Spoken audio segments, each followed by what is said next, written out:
Hi friends, பப்புவோட பர்த்டேக்கு வெளியே போகலான்னு பிளான் பண்ணியிருந்தோம். அடிக்கிற வெயிலில் எங்கே போகிறது, விஆர் மாலுக்கு தான் போயிருந்தோம். ஆஸ் யூஷுவல் ஃபன் சிட்டிக்கு தான் அவரை கூட்டிகிட்டு போயிருந்தோம். உள்ளே போனதுமே அவர் பாட்டு ஜாலியாக என்ஜாய் பண்ண ஆரம்பிச்சிட்டாரு. உள்ளே போனதுமே கார்டு எடுத்துக்கிட்டு பைக் கேம் அப்படின்னு சொல்லிட்டு இறங்கிட்டாரு. இந்த தடவை நிறைய பைக் கேம்ஸ் விளையாண்டாரு. நாங்கள் மார்னிங்கே போயிட்டதால் எல்லா கேம்ஸுமே கொஞ்சம் ஃப்ரீயாக இருந்ததால் குழந்தைக்கு விளையாடுறதுக்கு நல்லா இருந்துச்சு. ரொம்பவே ஃப்ரீயாக இருந்துச்சு, வெயிட் பண்ணி விளையாடுற மாதிரி இல்லை. அண்ட் விஆர் மாலில் இந்த ஃபன் சிட்டி பற்றின கம்ப்ளீட் கைட் நம்ம சேனலில் ஆல்ரெடி போஸ்ட் பண்ணியிருக்கேன். அதோட லிங்க்கும் கீழே கொடுக்குறேன், செக் பண்ணி பாருங்கள்.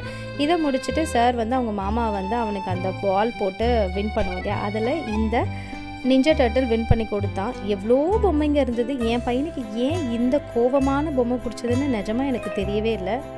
இந்த தடவை புதுசாக ஃபன் சிட்டியில் இந்த விஆர் கேம்ஸும் இன்ட்ரடியூஸ் பண்ணியிருக்காங்க. ரொம்பவே சூப்பராக இருக்குது. நிறைய கேம்ஸ் இருக்குது உள்ள. ரோலர் கோஸ்டர் அந்த மாதிரிலாம் இருக்குது. நல்லாவே என்ஜாய் பண்ணுறதுக்கு சூப்பராக இருக்குது. அந்த ஷேக்கிங்கோடு போகிறதுக்கு நிஜம் ரோலர் கோஸ்டரில் போகிற மாதிரியே இருந்துச்சு.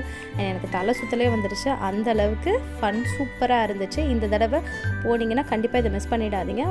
ஒருத்தருக்கு 2 ப்ளே இதுக்கு வாங்குகிறாங்க.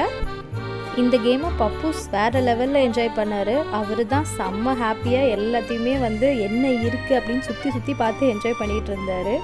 அப்புறம் என்ன பசிக்க ஆரம்பிச்சிடுச்சு. சரி அப்படின்னு சொல்லிட்டு அப்படியே ஃபுட் கோர்ட் போயிட்டு பக்கெட் சிக்கனும் அதுக்கப்புறம் மோமோஸும் வாங்கினோம். பாருங்கள், சார் சூடாக இருக்கடா வெயிட் பண்ணுன்றதுக்குள்ளே எக்ஸைட்மெண்ட் அவரால் தாங்க முடியல. ரெண்டுமே சூப்பராக இருந்துச்சு. சாப்பிட்டு முடிச்சுட்டு வீட்டுக்கு ஹாப்பியாக கிளம்பி போயிட்டோம். இந்த வீடியோ பிடிச்சிருந்தா ஒரு லைக் கொடுங்க. தேங்க்யூ.